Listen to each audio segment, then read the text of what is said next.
Okay, the first item is a resolution introduced by Councilor Dahlbeck mandating the use of face coverings for indoor areas accessible to the public and while riding in any public bus or taxi cab unless exempted in the City of Superior beginning July 27th and continuing until July 25th or the expiration of the City of Superior's existing state of emergency or until action is taken by the Common Council to rescind this resolution.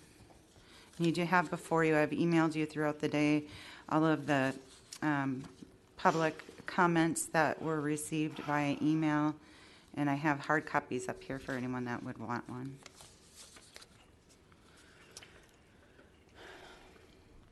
All right, councilors, what's your pleasure? Okay, there's been a motion to approve by Councilor Dahlbeck.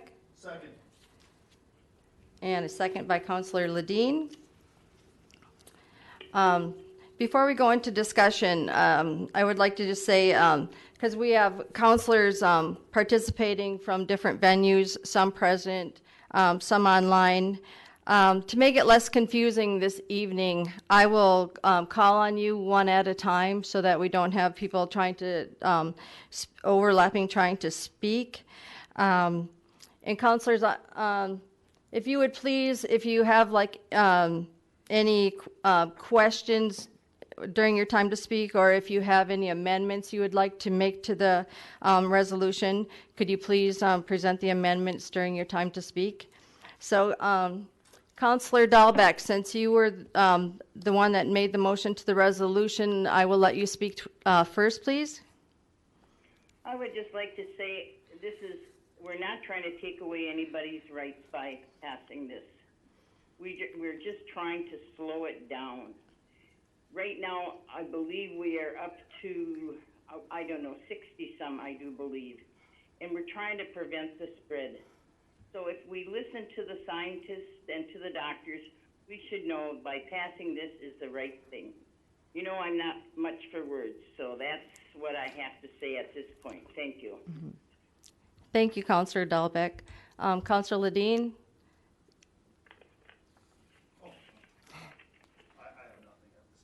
Okay, all right. Mayor Payne? Thank you, Madam President. I've prepared a few remarks. First, I want to thank Councilor Dahlbeck for proposing this resolution. Throughout this crisis, no elected leader has taken this pandemic more seriously than her. And while I was at first nervous about the concept of a citywide face covering mandate, she convinced me that when the health and safety of our citizens is at risk, leaders must take bold and decisive action. It was an honor to work with her on this resolution, and as my office played a leading role in drafting this resolution, I would be happy to answer any of your questions tonight. Finally, just as introduction, I want to thank my Chief of Staff, Nick Raverty, for all of the research that he put into this resolution as well. This is the first policy he has formally worked on with the City of Superior. Councilors, we are in a crisis. Nearly 3.5 million Americans have been infected with COVID-19 and 137,000 have died. Those numbers climb dramatically every day. While Superior and Douglas County maintained low numbers of positive cases for weeks, that has now changed, and this virus is spreading rapidly in our city.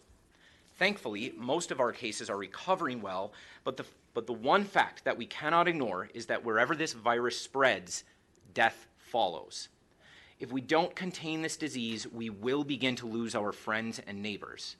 If we have the means to slow or contain this crisis, we have a moral duty to act. Thankfully, medical experts, epidemiologists, and public health officials at every level of our society have offered clear and consistent advice.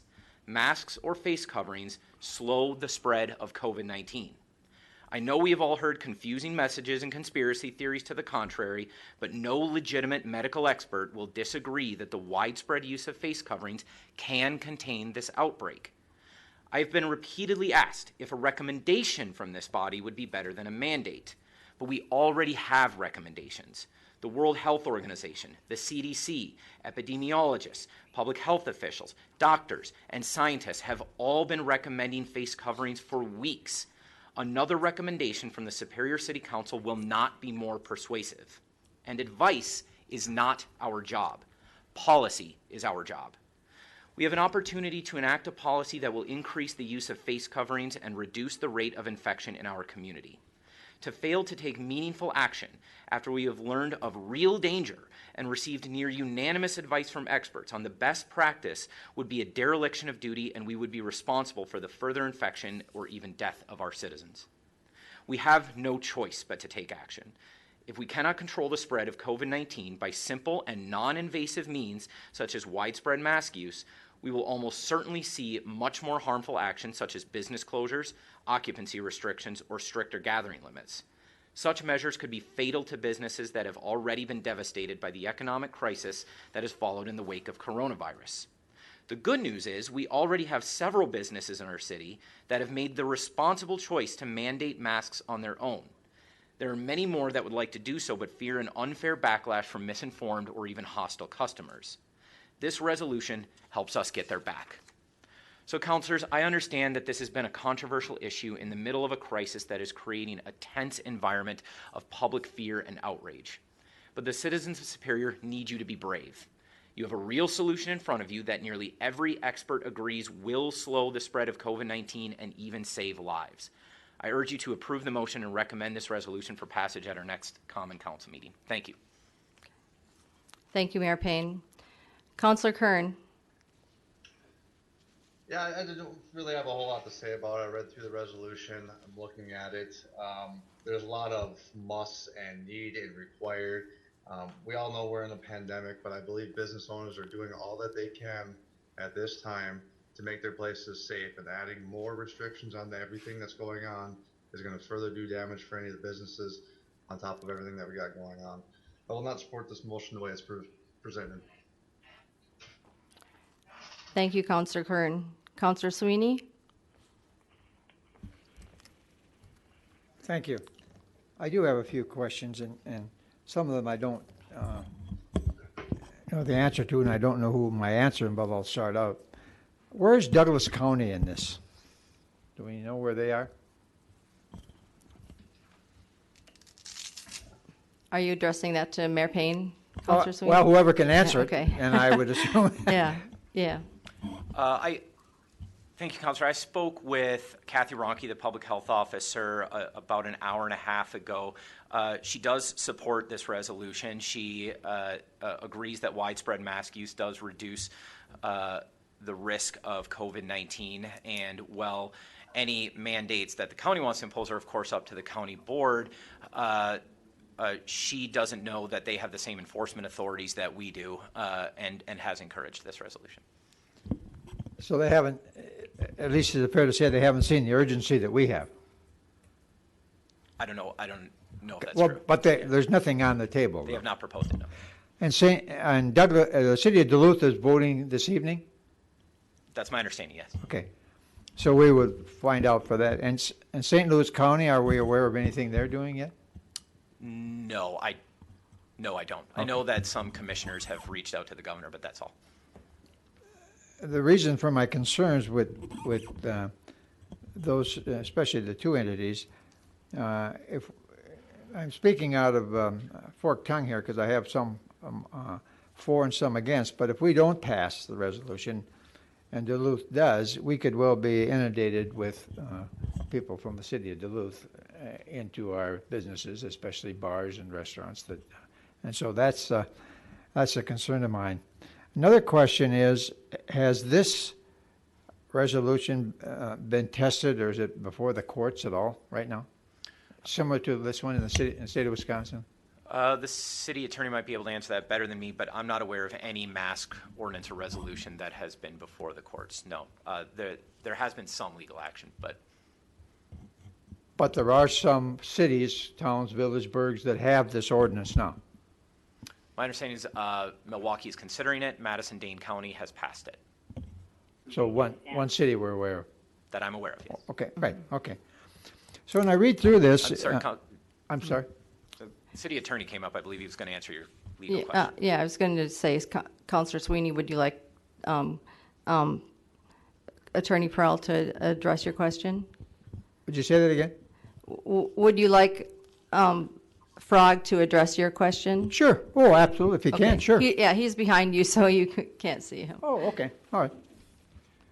I'm aware generally of some municipalities in the state of Wisconsin who are interested in a mask ordinance or even actively pursuing one alongside other measures that they would include in an order.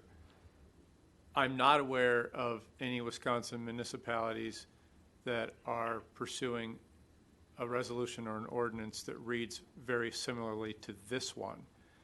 This ordinance is borrowed heavily from an order out of Rochester, Minnesota.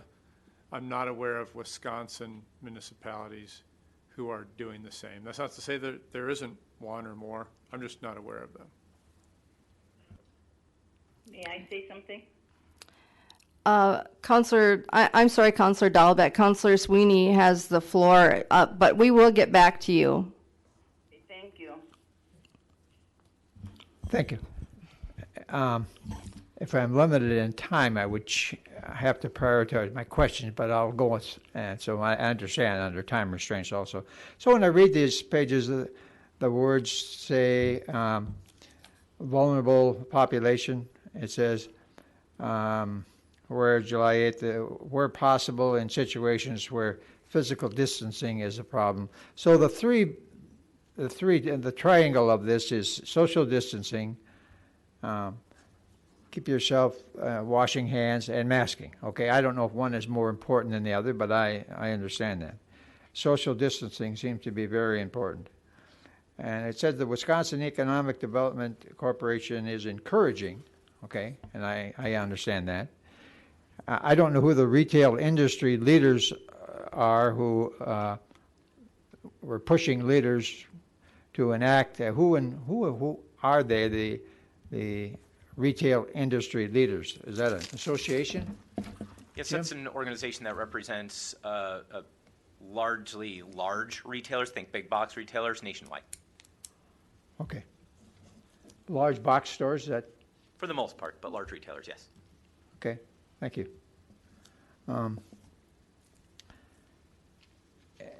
And it says May 13th, where the Supreme Court struck down the safer at home.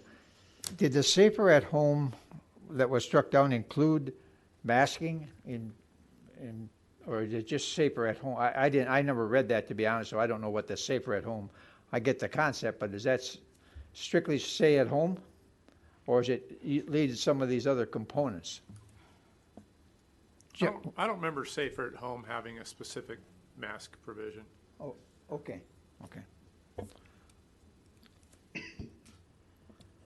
Okay.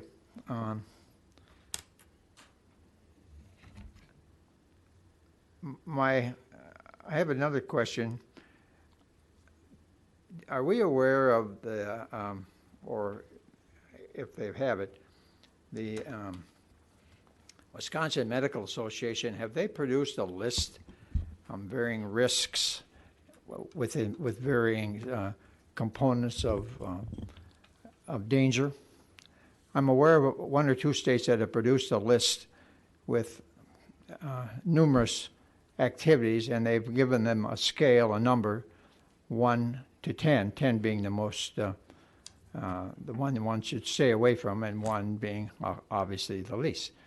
And on that list, number 1, which is pretty obvious, but 1 is, just to give you an idea, 1 is opening mail, okay? But number 9 is going to a bar, okay? That's number 9. That's pretty high. That's as high as I've seen. But other activities, grocery shopping is number 3, if I recall. I'm doing this from memory. And strangely enough, at least to me, having a party at home, a dinner party at home, was higher than grocery shopping or golfing.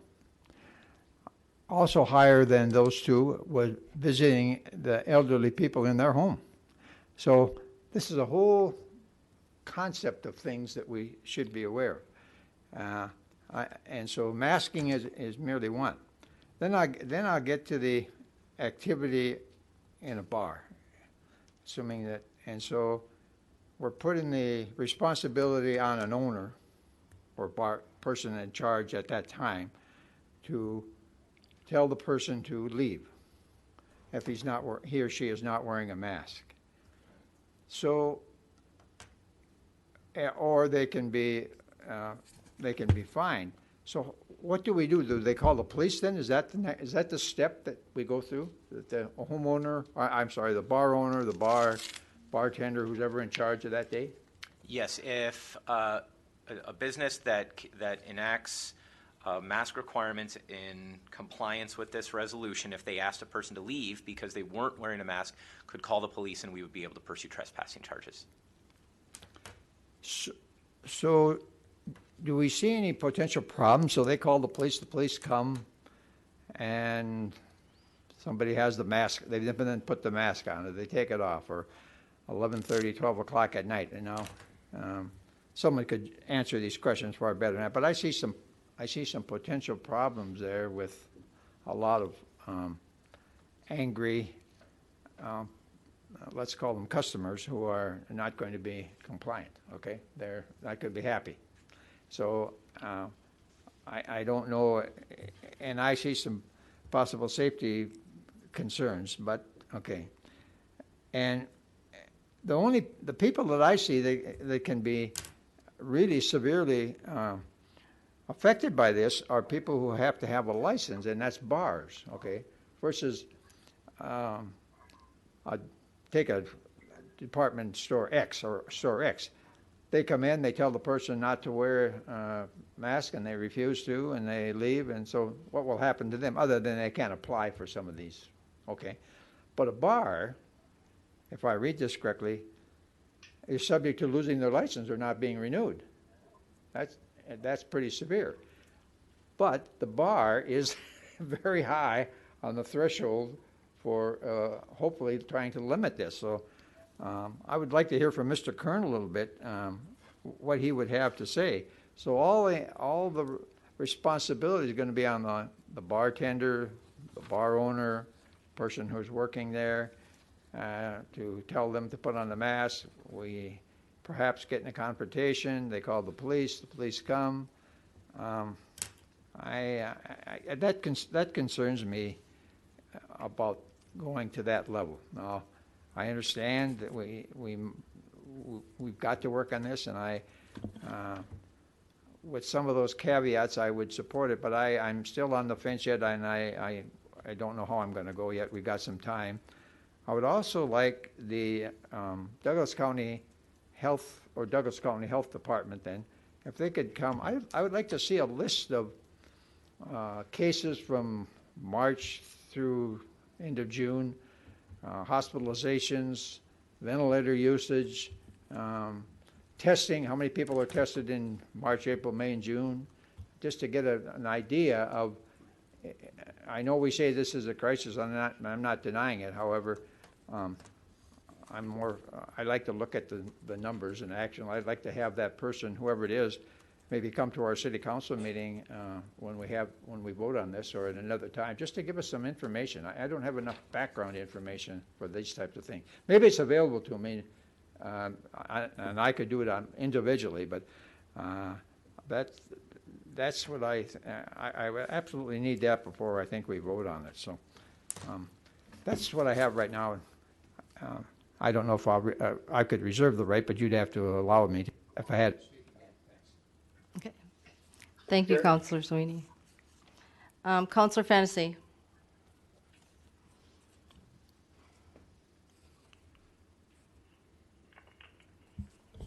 I guess first, just a point of clarification. I know there was a motion and a second to approve this, but this is just a committee of the whole. This isn't a committee of the whole with power to act, right?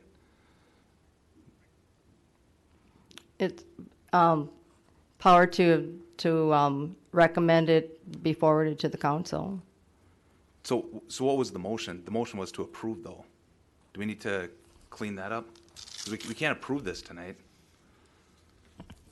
It would just be a recommendation to approve. It would come back to the 21st. Like any other committee. Mm-hmm. Okay. Mm-hmm. Okay, so we're good. All right. Mm-hmm. I agree with a lot of what Mayor Payne said, and I don't have many disagreements with that. The only problem that I see is just the enforcement and what this is going to look like for for the business community, for the residents, how it works, because there's a lot of there's a lot of language in here that isn't really defined, that doesn't really explain what we're actually talking about. I mean, it talks about face coverings, but it doesn't mention any different levels of quality. Do we care about that, or is the biggest thing just to get face covering? I don't know if we want to go down that road at all. But a couple of the questions I have is more forward thinking and how this is going to look if it's passed. The question I have, and I don't know who to even ask this question for, is where do HIPAA laws come into place here? Because in the ordinance it says those that are exempt are under number 6, individuals unable to wear face covering due to legitimate medical disability, development, or psychological reasons. Where does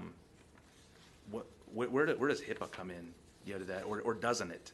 Where and I guess what does that mean if I go, or if a resident goes into a store without a mask on, they're asked to put it on, and they say, well, I've got however it's worded, a legitimate medical condition. Where does it go from there? Where does is it just like, okay, you said you have a legitimate medical condition, or are we leaving this up to the store clerk to make that call? I mean, at what point where does that go from here, I guess? Madam President, yes, we would leave it up to them to take their word for it. Okay. So if then with that, then the concern that I have is the teeth in this are we can take away their license.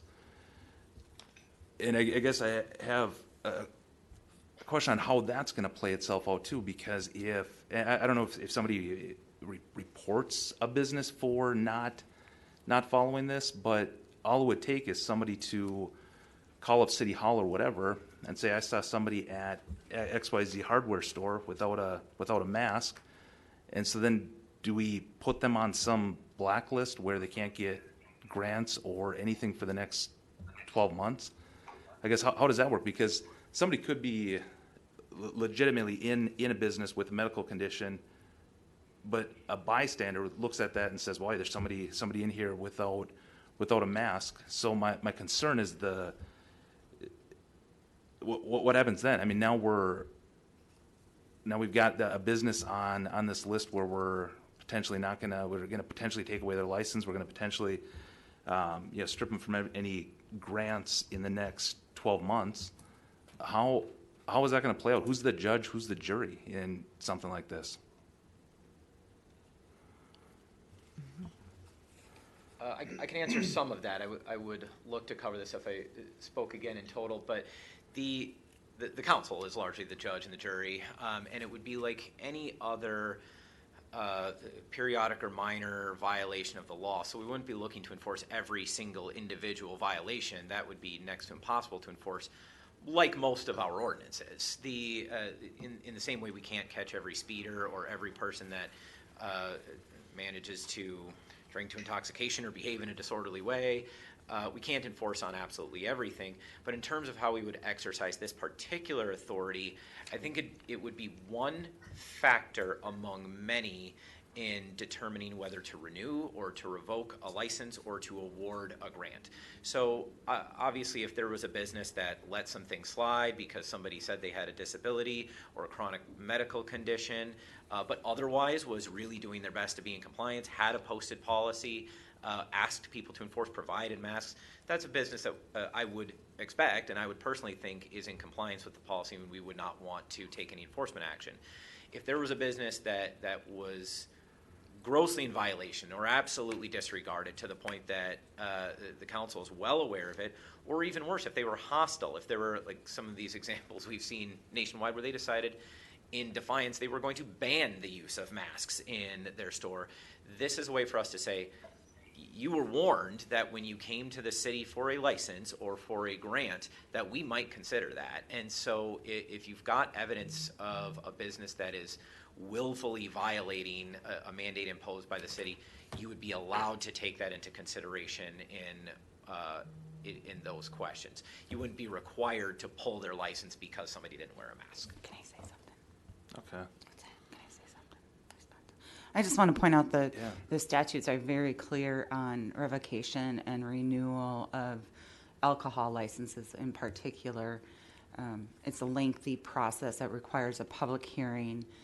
I can't imagine a license being revoked for a one-time violation.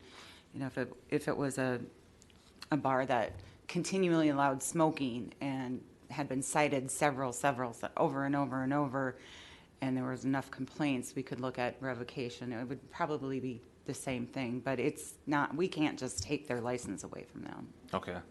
This would be would look to be similar in enforcement to the violations that the clerk just named. You don't pull the license of a bar because they served somebody underage once, or because somebody was smoking at the bar, even if you outright identified that had happened. I don't know. I think it's been a decade at least since we've pulled the license from a bar. You would look for people that were willfully violating the health of the community, somebody that was really just disregarding the law. That would be something that at that point it becomes, I loathe to call it political, but it's policy discussion among those awarding the license to say this was an egregious violation and therefore they don't deserve a license in our city because we took this strong stance in the name of public health, which they disregarded. So again, we would treat a license revocation and an award of a grant very seriously and very deliberately. We're not looking to exploit one mistake. We also recognize this is a crisis piece of legislation. Usually creating a mandate in a community is something that would take months or even years of education and research. We're just recognizing that this is a crisis, and so we are trying to ramp up the tools that we have and that business owners have to enforce it. Recognize that we won't get total compliance. That's something that we should all go into eyes wide open, but I think that's true of every mandate we create. Yeah, that's fair. It'd be similar to if a bar had, police call after police call after police call. That'd be one thing that we would weigh in the during the renewal, of the license or whatever. That makes sense. I guess maybe I had that my first question answered. Maybe I didn't. Do the HIPAA laws come into play here at all? I don't think so, and maybe the attorney can answer better than I can, but we're not asking people to show their medical papers. We would want them to take their word for it, and that would be something they would pass right on to us. If they found themselves landed in a license hearing somewhere down the road, if we showed them, like, look, we had dozens and dozens of complaints that you did not require masks, that you frequently let people into your business and never even tried, and the business owner looked us dead in the eye and said, well, every single one of my customers in the last year had asthma and couldn't do it. How am I supposed to? That's a person that's not even trying. If somebody comes in, and let me be clear, I recognize people are going to use that. They're going to lie and to get by it. We're not trying to create aggressive conflicts here. We're trying to help support businesses to get more widespread compliance. So if somebody outright says, I have a disability, I have trauma in my past that prevents me from wearing a mask, then I think we can allow businesses to reasonably take their word for it. In other words, I guess what I'm saying is we don't want them to be put into too awkward a position. We just want them to enforce, to create a policy the same as they create for any other social or legal standard. Okay, thanks. What's that? The last question on that piece of it is who all, and maybe this is a question more for Clerk Klon, what businesses and establishments, sorry, I'm getting an echo, do we license? So what businesses would be tied to that penalty, I guess? I guess our largest group would be alcohol licenses, and then secondhand article dealers, taxi cab companies, just a handful of other masseur, that kind of thing. Just a handful of those, though. The largest that would be affected would be the alcohol. Right, bars, restaurants. What do we have any idea what like percentage of our businesses are licensed versus not? I mean, even just a. We don't have a general business license Right, like yeah. some municipalities do. Yeah. So I'm not aware. Because that's one of the one of the things in the way this is written that it just doesn't sit right with me. Biggest reason for that is anytime we make laws, ordinances, recommendations, whatever, it's unilaterally applied to all businesses in a fair and equitable fashion. This is fair and equitable for the grant component of it, but I don't think it's fair or equitable for a small percentage of our business, the bars, the restaurants, the taxi cabs, whatever. Where we're saying here's the penalty for everybody, but then if you're a bar and a restaurant, we've got the separate penalty for you that we can strip it away. And if we were to strip it away, we literally are shutting down that business. Plus, the business that we're threatening their license, they've got an exemption in this resolution anyways. While someone's actively eating or drinking, I mean, what does that even mean? If I order a beer from the bar, am I actively drinking it because it's in front of me, or are we going to expect people to put it on and take it off and put it on and take it off as they enjoy their food or beverage? That's probably the biggest thing that I really struggle with is that component in there, because we're hanging that threat over a specific targeted business, a group of business, and I don't think that's fair at all to give a second layer of a consequence to the bar and restaurant industry and some of those others that Clerk Klon mentioned. I don't see how that's fair when everyone else just has the one one level of threat, no future grants for a year. So I mean, I would have a much easier time passing that if this was something that we could remove that component of it, just so that it's fair and equitable for all businesses. The last question I have, or the last topic I wanted to at least kind of get out is the timing of this. So if we refer this to the next city council meeting and assume it passes, would we be looking for that to go into effect immediately, or are we going to do any public education, any education with the business community, anything for that, or are we just going to pass this and then just hope everyone reads the newspaper? More or less, it goes into effect on Monday, July 27th, which I believe is the Monday immediately following the council meeting. And yes, and I recognize that is not ideal, that usually you would have a lengthy public education period, but that's also part of the reason why the enforcement isn't stricter. We're in a crisis, and so Right. This is a response to a developing situation.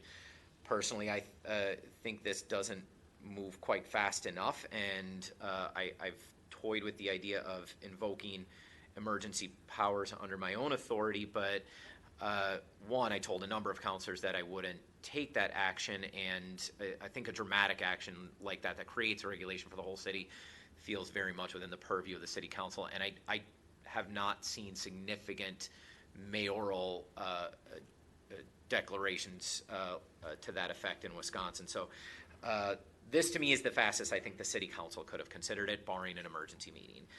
But yeah, I recognize it's coming in fast, and businesses are going to have a lot to figure out. I imagine they're going to have a lot of questions, much like with the Safer at Home order or any of the many rapidly shifting scenarios throughout the pandemic.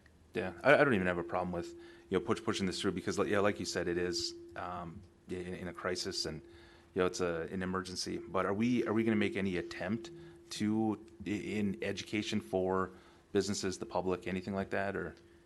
Yes, but it will be a pretty hodgepodge affair, much like, unfortunately, we're getting kind of good at it. After Safer at Home was enacted, we became something of a liaison between business owners and the state, trying to figure out the many questions about the many holes that were in that order.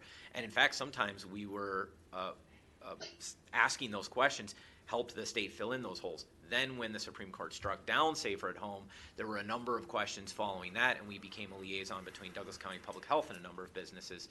So what I anticipate happening is just a lot of calls to which the answer will almost always be, we are here to support you to do your best to follow this resolution and to increase the use of masks in public spaces in your businesses. Quite frankly, somebody that's calling and asking, how do I be in compliance with this, is the exact kind of business owner we're targeting here. Sure. And then the last, if I could, just a recommendation. If we do this, I think the most successful way for it to be accepted by the public and the messaging is consistent is if we created some kind of signage for the businesses to put up. So it's the same exact sign. It's a sign from the city saying this is what we're asking. Instead of putting that on the business owner, and then it's the same consistent message that they can put on their on the front of their door. So if we do this, I think that would be a good way to just get the messaging out there, whether that's a printable PDF that we can email out to businesses, mail them, I don't know, a couple posters or something. But I think it would go a long way in the messaging if all of the businesses have a similar type of signage in front of your business as you walk in the door. So it's a constant reminder, and it just kind of gets ingrained in everybody that this is what we do. So I think that's all the only questions I had. Thanks, guys. Okay. Thank you, Councilor Fennessy. Councilor Elm. Well, yeah, we're certainly fighting something that's unknown, and no adult that's living right now that has to deal with. So, and unfortunately, other levels of government above us hasn't exactly helped us. So, do appreciate this being proposed, but regardless of the direction we go, 50% is going to be upset, 50% are going to be satisfied with the situation. So we've got examples of other states closing down or tightening restrictions and requiring masks due to the increase. So we have an opportunity to be proactive here and ensure that our city is safe. But some of the thoughts I had here is there's a lot of gray area that is in here or could be left to interpretation. Some of the answers I already note about these, but I was wondering if we could maybe discuss and simulate some of the exemptions that are here, like for like a retail business or a business in general. And the way this is worded is for indoor areas that are accessible to the public. So I think there's a lot of businesses out there that maybe they have a warehouse in the back, or there's mechanics that are working inside. I mean, these are places that would not require a mask. Is that correct? I'm not sure who'd be answering this. If that's Councilor Dahlbeck or Mayor Payne, or with the President's permission, we worked on a lot of this language in my office. I'll try to answer these questions as best I can. Councilor Elm, the spirit of the resolution, forgive me for a moment, is encompassed in the very first, therefore, that all individuals shall wear a face covering in indoor areas accessible to the public and while riding in any public bus or taxi cab unless exempted. So yes, we're looking for those public spaces where the people gather. There is a point at which a public space becomes a private space, even in a private business. And while I think we have the authority to regulate that, that's further than this resolution goes. So you could clear that up and require it in those private spaces, but I think then you open yourself up to a whole an additional host of exemption. I have seen language like that in some other resolutions and ordinances, but the short answer to your question, the way I read this, the way I think we wrote it, is that once you leave the public space of, say, the Walmart floor and go into the back warehouse of Walmart, that is no longer accessible to the public and no longer covered by this resolution. Thanks. So if we had like a call center, there's 100 employees in there, that is not a public space. They would not be required to wear masks as this is written currently. Not as this is written. If I cannot go in and walk off the street and visit that call center, then no, this does not cover that. And I'm sorry to interrupt. Part of the reason for that, because I think that could also be a very prudent rule, and the situations you're describing do present public health risks, and I very much worry about the health of employees within a call center. I think there's a very real risk of COVID-19 spreading in environments like that.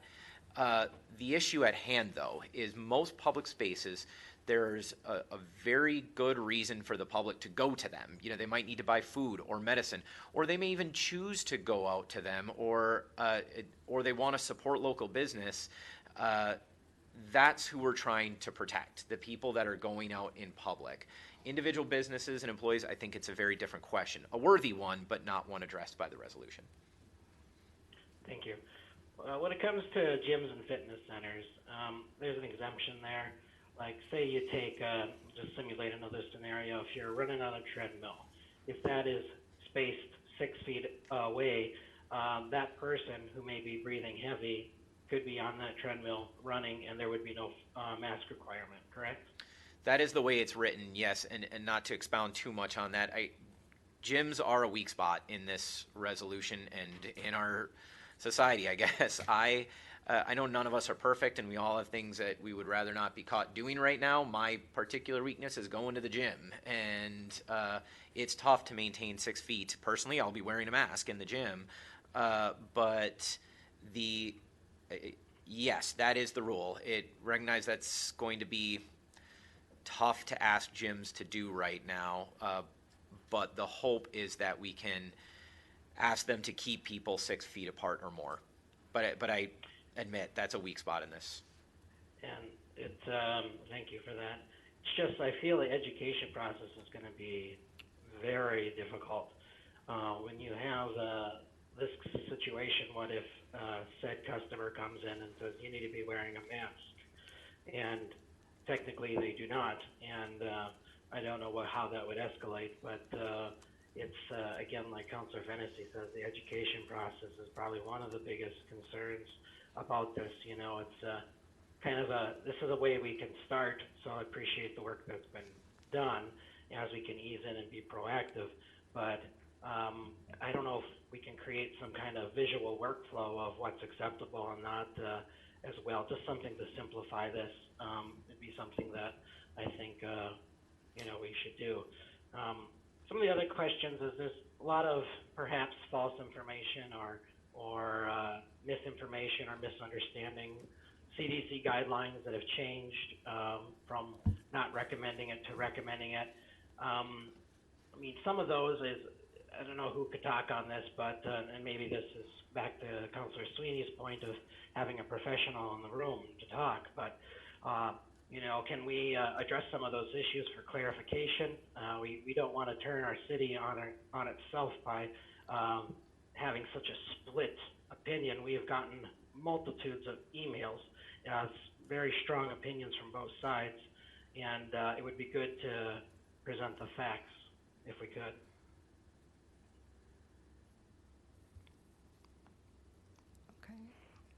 Is that you're suggesting? Is that it for Councilor Elm? Are you suggesting that we get someone, or I would certainly.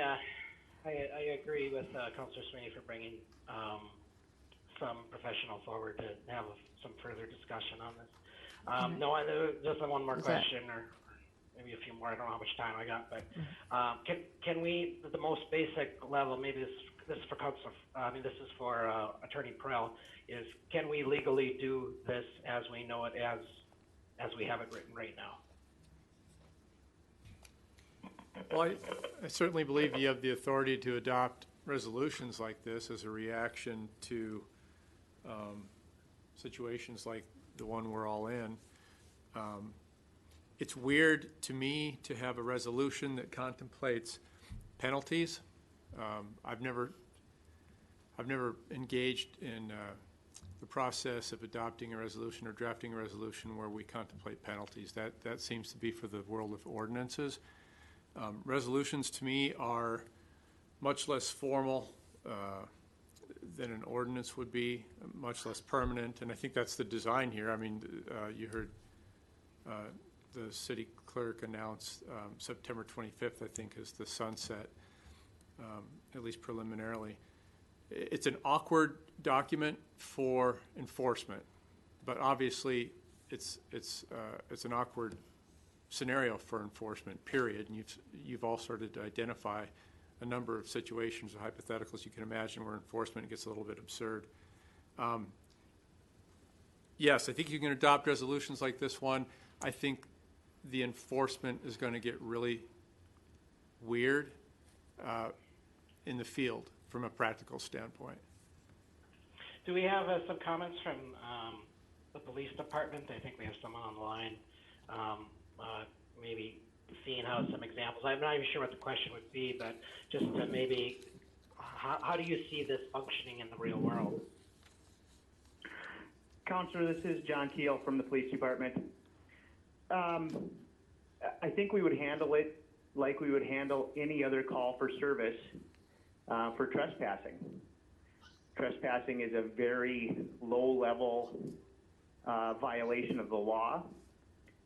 We certainly would not want to get into any sort of physical altercation with somebody. We would not want to use force in these situations. It would put officers in a very difficult spot if the public or business owners created that problem by getting upset to the point that we did have to take further action other than simply escorting somebody out of the building. Thanks for that. Is that it, is that it, Counselor Elm? And yeah, I mean, Okay. there's certainly a number of, I think we've addressed kind of the holes here with people outright lying or about medical conditions or I wish we could clear that up or make it more clear because I can see potential problems happening with that, and I know that this isn't going to be perfect, and this is an effort to mitigate health problem, our pandemic here, you know. And but I guess I have no further comments other than certainly recommending the folks, whatever happens with this, to continue to wear masks in public places to mitigate this. Okay. All right. Thank you, Counselor Elm. Counselor Sutherland. Thank you. I just have a few questions. I've talked with Counselor Dahlbeck for the last couple of days on this, and I respect her bringing this forward. Diving into this language that we have in front of us here, it's clear we've adopted this from another city, like Attorney Pearl had mentioned, which is Rochester, and now we have it. And I think for us just to adopt another city's resolution without making any amendments to it or anything wouldn't be the best option for our city since we are someone else. I would just recommend reading through here, reflect what Councilor Fennessy said. It seems like the only businesses who are really going to get hit, I hope they don't get hit hard, but that could be hit hard is anyone with the licenses, which are the restaurants and taverns. Under where it says, be it finally resolved, item number 2, compliance with the resolution is a mandatory requirement for any licenses. I'd like to strike that language out for any licenses and just keep the economic incentive. I'd like to make a motion to strike that out. And then up above, where it says restaurants and taverns, I would like to put in front of employees, put front-end employees. So there are cooks in the back that don't not involved with the public, but who are already working in a hot environment. It's the right thing to do, and also with front-end workers at retail businesses, could that be the mechanic or the person working the front desk? I'd like to add that language to front-end employees. I'd like to make a motion to implement. So, Could I say something? we have a motion for an amendment on the table and a second. So, as soon as, the clerk and I clarify it, we'll speak to that amendment.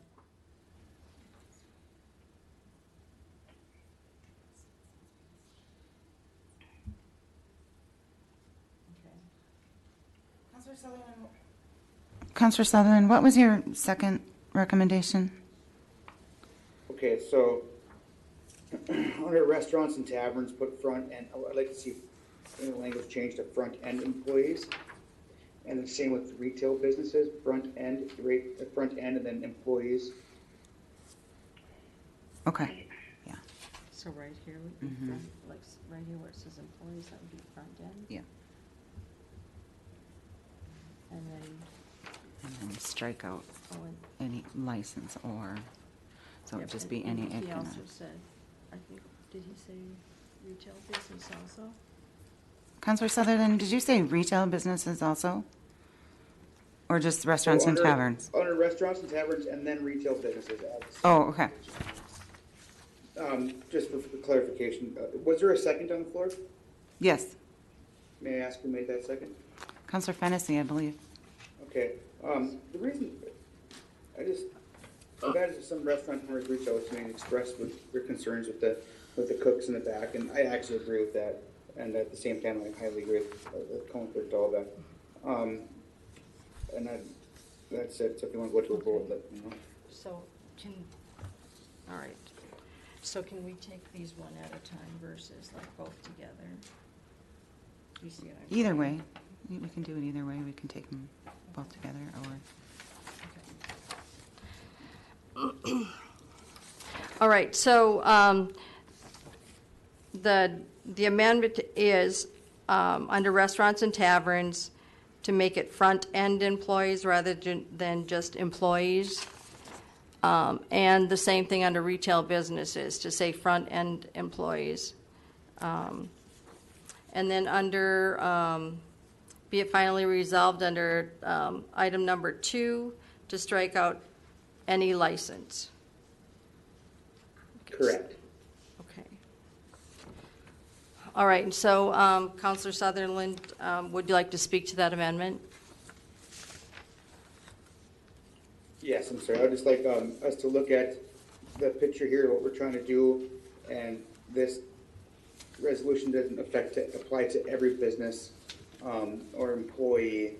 And the gray area is a big word I would like to use here, the term. But I believe this is a good start right here by trying to adapt this resolution to make it our own. All right, is there anyone else who would like to speak to the amendment? So this is Councilor Elm.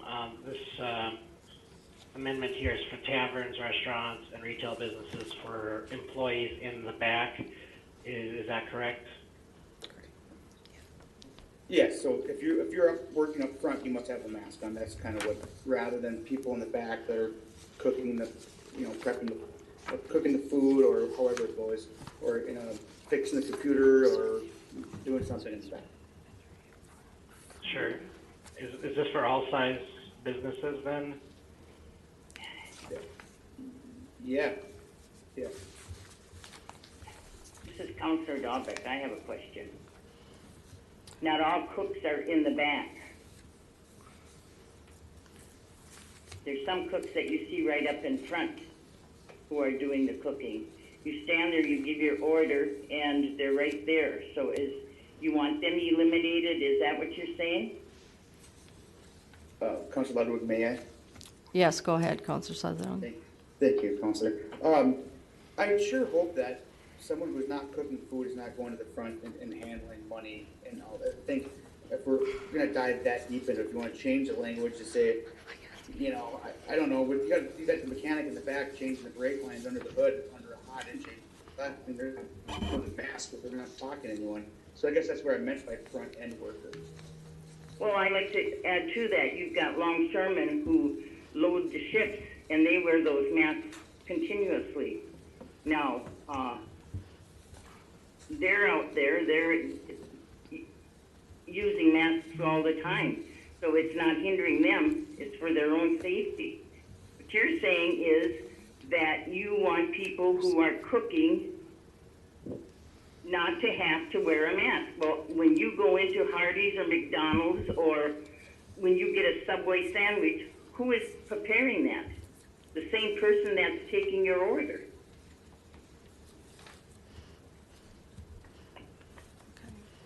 I mean, if that makes any sense, I don't know. No, it absolutely does, Counselor, but I just had 4 or 5 business owners recently, not totally against this by any means, but asking that we make some amendments, just not adopting a resolution coming across our when we get uses or anything, I think it's great practice that we try to accommodate others too as well.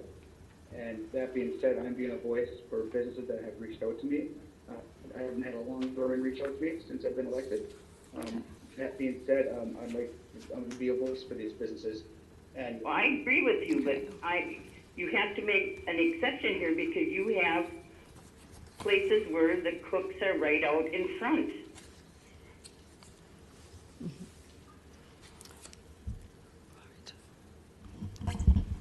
Well, then I don't think it would be considered a front-end worker. I think it would be considered a cook, right? I mean, that's kind of like, I guess that's what I'm getting at. If you're a front-end worker, someone working the till or something, I mean, you can dive into support all day long, but I think if you're, out of respect, like, I think if you're a front-end worker, you're not prepping, you're not cooking the food.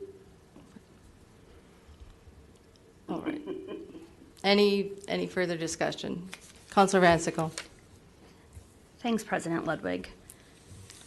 Striking the license requirement is unthinkable.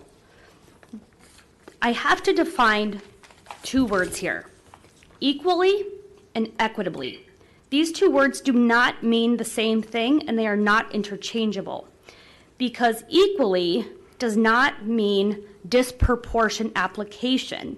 Bars and taverns are most directly responsible for the coronavirus outbreak that we are currently in. Our numbers have tripled since their doors have been allowed to open. We tried a looser approach. It didn't go well. When we talk about equitable enforcement, you most aggressively target the problem. And in this case, it's the bars and the taverns, and we have to do something to protect our community.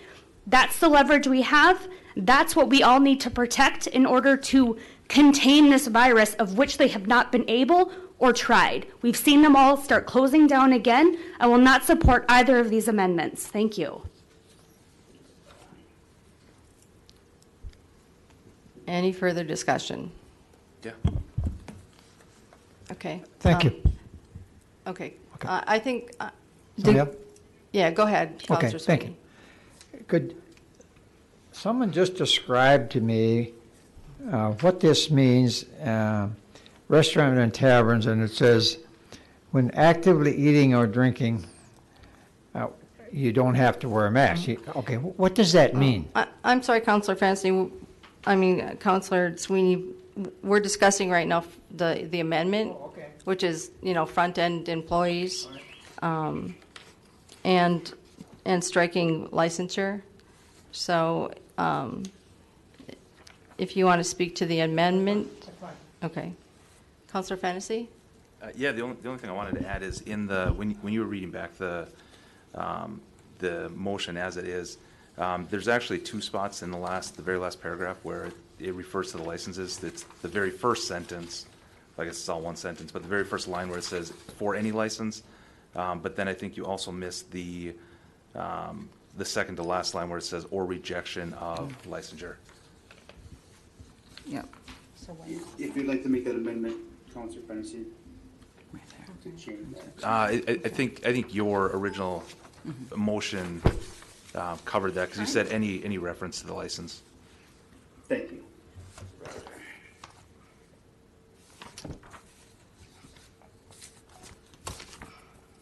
All right.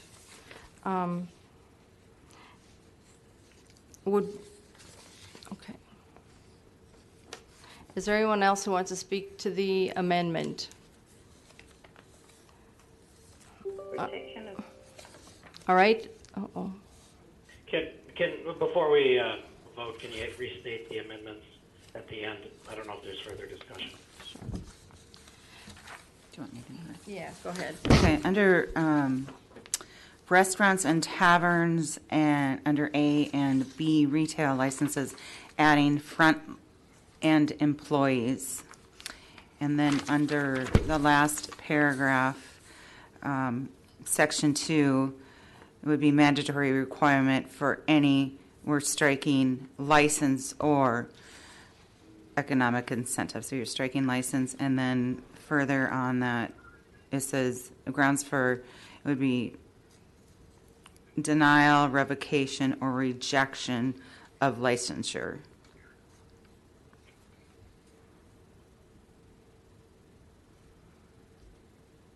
So, okay, so first of all, yeah, but, okay, so, but that wasn't made in the original. Okay. So, Attorney Prowl, could you advise me on this, and since this second rejection of licensure wasn't in the original amendment, does that have to be voted on to add to the amendment, or a motion in a second? I think the counselor's point was to take licensure out of the equation in the paragraph that addressed penalties. So I think you can safely strike both references to licensure and be true to the meaning of the motion. If I've misstated the motion maker's intent, happy to be wrong on that. All right. Thank you. All right, any further discussion on the amendment? Okay, then we will take a vote on the amendment. And again, to make it easier, because we have counselors in various places here, could we take a roll call vote, please?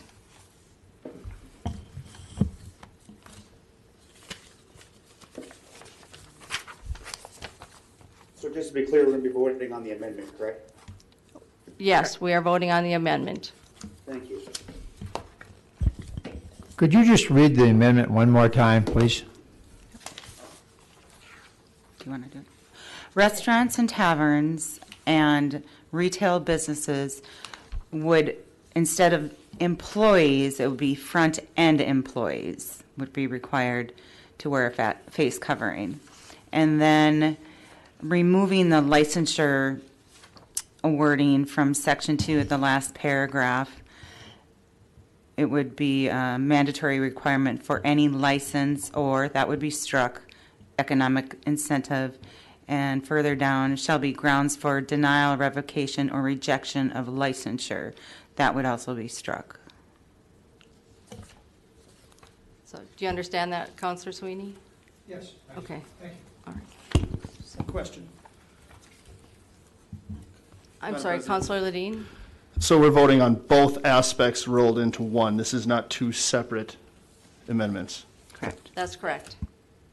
And one point of order, or information, if you were a tavern license holder or the president of the Tavern League, would it be okay to vote on this?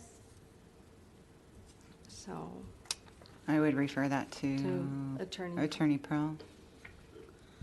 Well, this is a resolution of potentially wide-ranging application throughout the city, and I would suggest that Councilor Kern is not conflicted. I'm referring to the specific amendment regarding Tavern League licensure revocation. Well, there is no reference to Tavern League licensure. Bars and in the restaurants, document. excuse me. There's reference to licensure generally any business that's subject to one. Okay. Okay.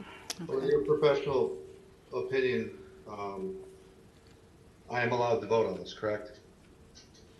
I believe so. All right. Benefits from it, how can you vote on it? I'm saying. Okay. I,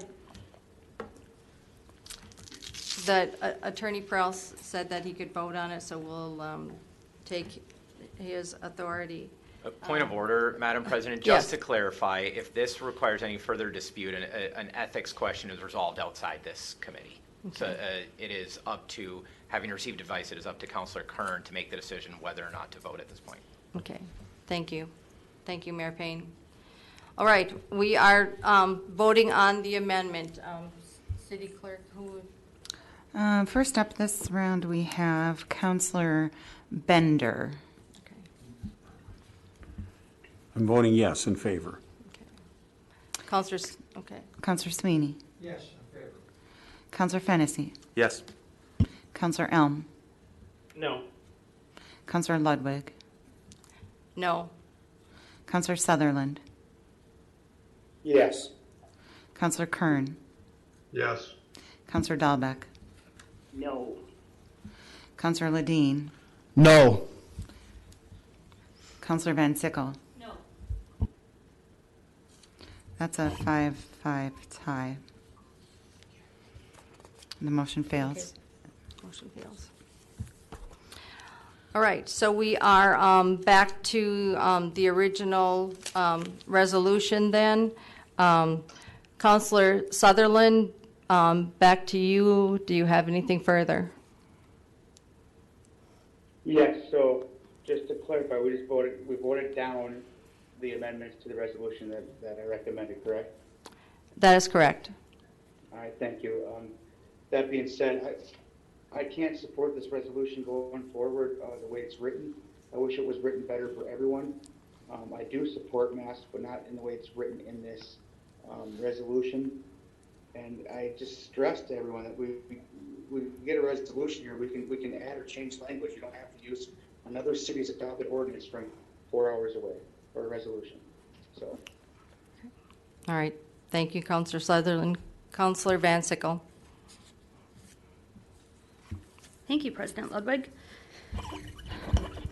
Coronavirus is bad for business.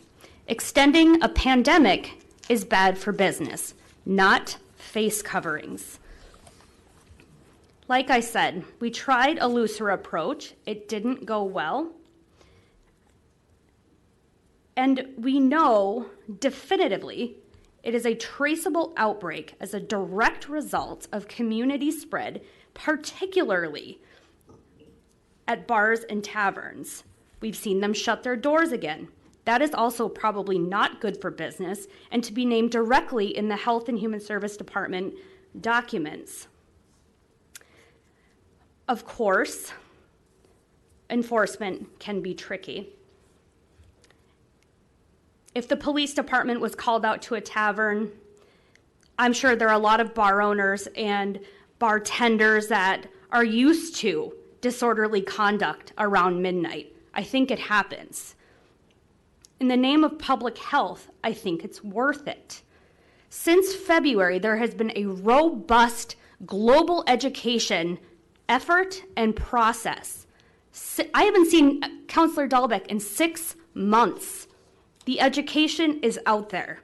We know Milwaukee, Duluth, Eau Claire, Dane County, Ashland County, Bayfield County are all considering emergency orders that they have been granted. This council is behind Menards, we're behind Super One, and we're in the details about which ordinance we have borrowed, even though we do it all the time. Douglas County right now is being nationally recognized because of this outbreak. In terms of the county, I'd like to see more action, but I'm not elected to Douglas County. I'm elected here in this seat. We are a hot spot. It's unacceptable. We have the right to act, and I respect the rights afforded to the people in America. You have a right to stay home. In fact, I think experts would support that choice. You don't have a right to make people sick.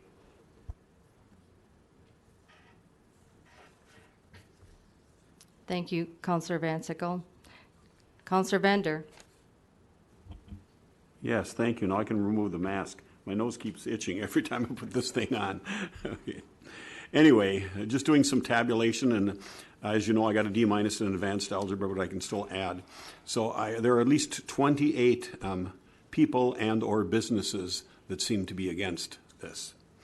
And as we've already noticed that Super One, starting tomorrow, is requiring masks. I always wear a mask when I go in there. I always wear a mask when I go to Menards because it's required. I was at a funeral last Friday, and many people were wearing masks at that. At church, a number of people don't show up to church anymore because they're afraid of the coronavirus. They've chosen not to come to church, even though we're forced to sit a row apart at church. I was in West St. Paul over the 4th, and masks are required in Target there. You can't go in without a mask. And we got food from El Taquito. When you were in El Taquito, you had to be wearing a mask. You could take it off to order, but you had to be wearing it to come in there. We went to an Italian restaurant called Digidio's, and it was the same thing. You had to wear a mask while you were ordering, and then when they brought your glass of wine or your food, you could take the mask off and eat it. So that was something. I had gone to a bakery, a Mexican bakery down there, and you had to wear a mask the whole time that you were in there getting the bakery goods. I also went to an ice cream shop, and it was the same thing. In the ice cream shop, you had to be wearing a mask. And somebody had said that, well, what about concealed carry? That people with concealed carry licenses, and there are lots of people that many of us probably know that have concealed carry, that they can't wear a mask when they have concealed carry. And so just going through this list, lots of these people had contacted me specifically. And in fact, one is a relative, a shirt-tail relative who's contacted me about this. But I think I do need to represent them as far as what they have said on this. And that's really all that I have to say. I'll put my mask back on and shut up. Can I speak? Thank you, Councillor Bender. Yes, Councillor Dahlbeck. All I want to say, what is so hard about wearing a mask? It's going to prevent this disease from spreading. What is so hard about putting it on and going into public? Dane County just passed theirs. And Dane County, the only place you don't have to wear a mask is in your home. We're not asking that. We're asking you to wear the mask so we can go, at least me, I'm afraid to go anywhere. I wear my mask, I sit outside, I put a mask on if the neighbor comes outside. What is so hard about wearing a mask? It's not confining, it's not torturing, it's preventing this disease from spreading so we can get on with our lives and do something. Heavens to Betsy, look what's happening. We are now way up there, and if we don't wear a mask and we have to be responsible people. And to me, it's the people who do not want the mask are the young ones. Well, they one day will be sorry that they didn't wear a mask. So all I'm saying is, what's so hard about doing the mask? Please think it over. Thank you. Thank you, Councillor. Yes, Councillor Sutherland, was that you? Yes, thank you, Councillor.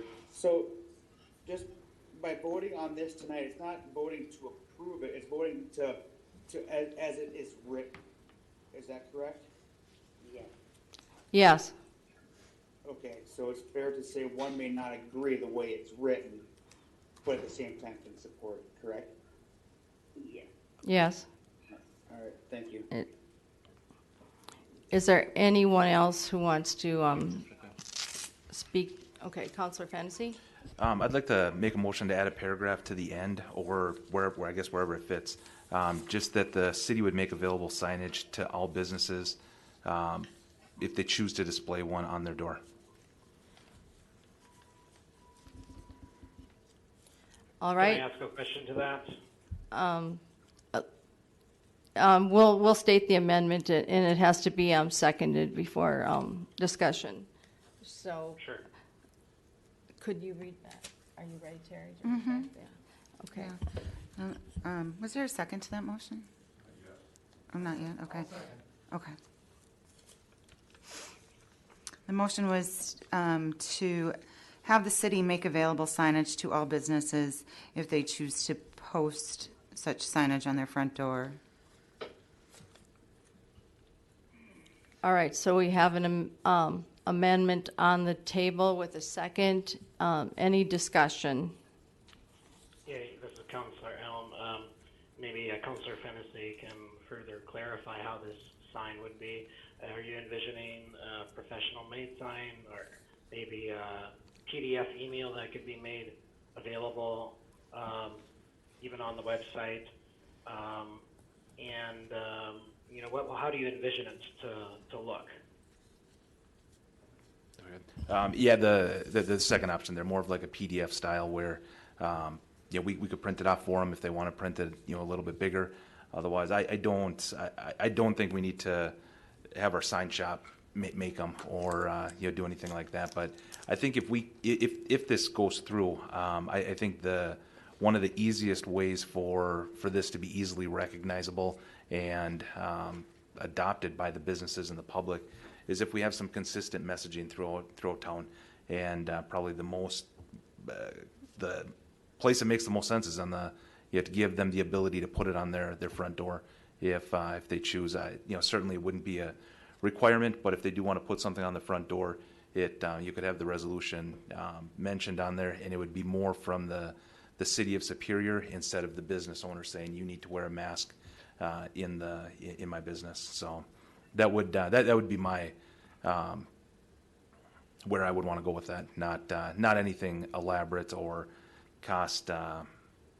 costly, aside from maybe some hours of city staff creating some kind of a printable PDF. Okay. Madam President, if I may, Mayor Payne. I support this amendment, and my office would take responsibility for executing it the way it's worded if it were passed. Okay, thank you. Any further discussion on the amendment? All right, again, I will call for a roll call vote on the amendment. We're going to start with Councilor Sweeney. Yes. Councilor Fennessy. Yes. Councilor Elm. Yes. Councilor Ludwig. Yes. Councilor Sutherland. Yes. Councilor Kern. Yes. Councilor Dahlbeck. Yes. Councilor Ledeen. Yes. Councilor Van Sickle. Yes. And Councilor Bender. Yes. That amendment is Okay, so adopted. the amendment is adopted. Okay, back to the main motion then. Any further discussion on the main motion? Yes, Madam President. Is there someone was there someone on the video? Councilor Elm, but it sounds like the mayor had a question. So Okay. it's up to you. Okay. Mayor Payne? I defer to Councilor Elm. Okay. Councilor M? So, one of the questions that was asked was kind of how do you obtain the masks? Where do you get them? How do the underserved get it? Will there be a mask drive for those who can't afford it? We don't want folks having issues getting food or whatever. What are some of the thoughts on that? I can attempt an answer, Madam President. Yes, go ahead. This was part of the reason for using the language face covering rather than mask, and to make those terms synonymous in the resolution. Having reviewed the guidance of the public health agencies that are listed in the resolution, the purpose of a mask in terms of preventing the flow of COVID-19, and I hope that this addresses some of the conspiracy theories and false information that we have received from members of the public is not to prevent the virus from moving around in some super scientific way. Everything we know about this virus, which admittedly is evolving information, it is a novel disease, but everything that we know about it right now is that it is transmitted via respiratory droplets from moisture that comes out while speaking or singing or shouting or even just breathing. Any cloth face covering, really any face covering at all, minimizes and limits the respiration of a person from traveling further. And so that's the goal of it, to stop whatever is coming out of your mouth from going further as far as it usually would. It really is that simple. And so in answer to Councillor Elm's question, there really should be no cost barrier. Anything you want to put on your face would meet this resolution. I'm not joking. I have seen a number of very creative options and affordable ones, including I'm seeing a number of councillors right now wearing masks that are available for $1 from Menards and free in many other places. I know a number of organizations that can help supply masks. We can be part of mask drives. We have seen a number of public, private, nonprofit organizations create cloth masks. They're a little bit more technical. Some of us are spending a little bit more money and buying the really cool high-tech ones from wherever you can find them. But the point is, anything at all will do. A bandana over the mouth and nose is all that we're looking for to limit the spread of respiration. So I'm hoping that there is little to no cost barrier at all. Thank you for that. I did have another question. I don't know, Mayor, if you wanted to go ahead of that. Okay. No, go ahead, Councillor Elm. So this is mostly from the city of Rochester, Minnesota, and I was just curious, since they've adopted this, I mean, is there anything that they've learned that they would have perhaps adjusted or changed after the fact, or have we actually reached out to see if there's anything we can catch ahead of time? My understanding is the city attorney spoke to the city attorney of Rochester and got some decent advice. What I've heard so far is amendments relating to how we describe schools, which will be an amendment I'll bring forward by the time we get to the city council. I think right now we clarify that this only covers most public spaces and exempts government buildings anyways that are not controlled by the city of Superior. But I think we could improve the language on schools. I don't have a strong sentence in front of me right now. That's why I'm not recommending an amendment, but I certainly intend to propose or ask for an amendment by the time this goes to council, clarifying that schools would not be covered. I'm not aware of anything else that they've weighed in on. It's also, like many of the other ordinances and resolutions, very new. Okay. Right. Anything else, Councillor Elm? Not at this time, no. Okay. Okay. And Mayor Payne, you still wish to speak? Yes, ma'am. I just want to, a few things have come up in debate thus far, and I want to thank councilors for bringing up their questions and concerns. I believe we have a strong resolution in front of us, and just to clarify a couple of points, a number of municipalities have passed mask ordinances at this point. I understand that Milwaukee has passed their much more strict ordinance 15-0, a unanimous resolution or a unanimous ordinance out of the city of Milwaukee. Dane, Madison, and Dane County together have passed theirs. We expect Duluth to pass theirs, and of course Rochester passed theirs. I anticipate, I don't know how true this is, but I think Eau Claire is considering one tonight as well. But I anticipate many more municipalities passing this. Many of them much more strict, with very real penalties, with fines and citations that can be issued to everyday citizens. I want to make it clear, we can do that. If you want to make this more strict, we can make it more strict. We can also impose other safety restrictions if that's what you feel necessary to meet this crisis, including occupancy restrictions, attempting to limit hours. We can explore all of that. We explored masks and masks alone and this language because we were trying to increase compliance while minimizing any harm or inconvenience to business owners or the public at large. And I felt anyways that this struck a good balance. The reason, that's The reason that we pursued the city of Rochester's language is one, like I just mentioned, it felt reasonable, easy enough to enforce without creating an undue burden, and likely to increase the use of masks. We did not adopt the language wholesale from Rochester. The ideas that were contained within that ordinance, within that resolution, were adopted by this one, but we did adapt this very heavily to the city of Superior. Most of it was rewritten to fit the city of Superior specifically. But the other thing that attracted me personally to the Rochester resolution was, one, that it was a resolution, an addendum to their emergency order, but also it had the full weight of the Mayo Clinic behind it, one of the leading health organizations in the country.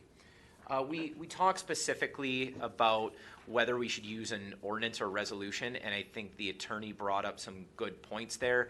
But there are some other conflicting things that led me to propose a resolution rather than an ordinance. The biggest is that ordinances are typically permanent. I can't find an example of an ordinance that sunsets, and I didn't want to put the council in a position to have to directly repeal this. Furthermore, we cite our emergency authority in this resolution as our power for dealing with a public health crisis. All of the many of the concerns that councilors have brought up through this debate relate to just how quickly we're doing this and the many unanswered questions that it creates. Well, the reason we're doing it is because it's an emergency. We can't address every single question. And so that's why I was driven towards a resolution, because it's temporary in nature and follows the resolution that declared the emergency. It underscores that this is a temporary emergency-based resolution. I can't remember who actually said it. It might have been Councilor Elm that 50% of the public will be upset and 50% of them are really demanding this. I don't know how true the actual statistics are, but that feels about right. The point is, I really just don't care about public opinion right now, and that's a very significant thing to say from a public official. I care about public health right now. I care about the health and the safety and the lives of our citizens, and those people that don't want this, I hope that they will understand that on the advice of medical experts, we are taking action that is in the best interest of their health and safety, and that is the first and most important thing that cities do. I already mentioned that I intend to propose amendments at the city council that I will have to the council in advance. I encourage you to propose amendments as well. If you have more questions between now and the city council meeting next week, please meet with me or call me with suggestions that you might have. I am very open to discussion, debate, and negotiation, particularly if it makes this resolution stronger and more effective. Finally, I want to point out the purpose of this policy. We all know the underlying problem that we're trying to address, the COVID-19 crisis, and it would be easy to pick this apart and say that this can't be fully enforced, or it's got a lot of holes and a lot of unanswered questions. And that's true. And any ordinance or any rule or mandate we create or have created has many, many holes, particularly when it comes to enforcement. You have all received calls asking us to more aggressively enforce something in the city of Superior, whether it be speeding or litter or illegal dumping or needles in parks or vandalism. We can't uniformly enforce everything. The purpose, the point of this is not to put a mask on every single citizen in a public space in Superior. That would be ideal. We recognize that, but the goal is to get more people to wear masks than are currently wearing them now, and to empower businesses to become allies in this effort. We know that for every business that is opposed to this, there's a business that supports it. I've been asked directly by business owners to implement this so that they have a tool, so that they have support in protecting their employees and their customers so that they can continue to do business. That said, councilors, again, I recognize that this will take more work, that it won't be perfect, and that we will probably be adjusting this for the life of this crisis. I'm asking you to work with me to start something that will make a meaningful difference and hopefully save lives or improve the health of our public. And again, this is a recommendation that the council passes this. I would encourage you to all vote in favor and keep this discussion alive while we make a better resolution over the next week and over the coming weeks and months. Thank you. Okay. Thank you, Mayor Payne.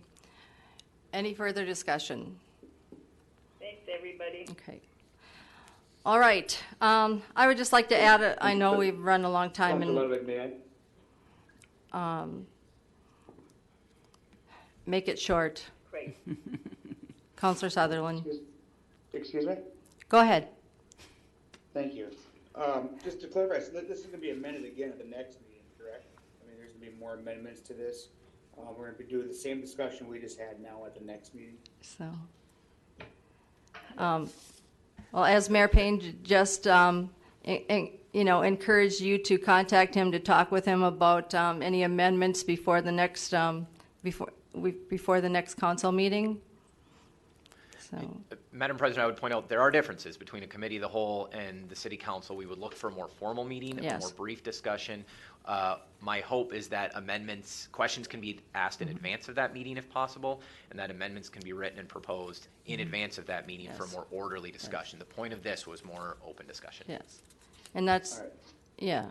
I mean, and that's the reason why it's gone so long, because a committee of the whole is a chance for everyone to, get their questions and their discussion, out in the open for this meeting before it goes on to council. So. Except we're told to make it short.